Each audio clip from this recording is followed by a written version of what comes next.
When the Islamic warrior Saladin conquered the Crusaders and took control of Jerusalem, all right, he entered into an agreement that the Muslims would protect the Christian churches.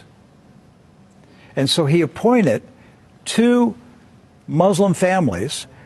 Both of these families had been in Jerusalem for, close to 1,000 years. And each generation has passed down the key. The key. Right. The physical key. Mr.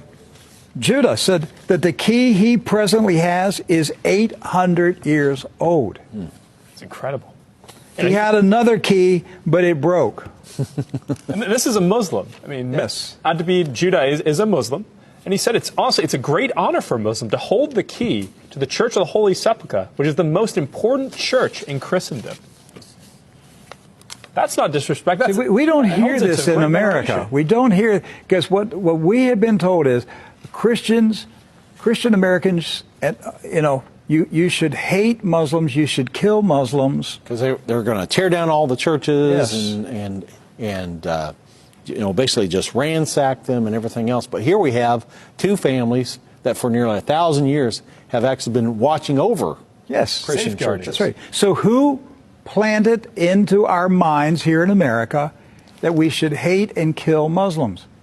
Who planted that thought in our head? Because it came into our society after 9/11. That's correct.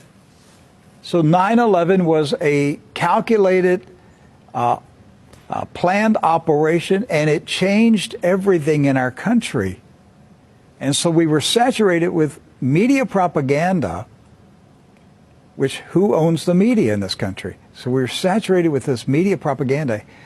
You Americans, you need to hate Muslims. You need to go to war. You need to send your sons to go kill Muslims. All right?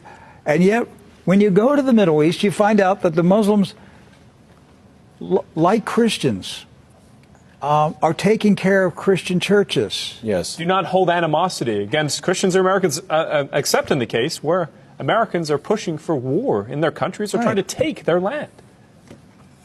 So they've lived together. They've lived together for centuries and centuries.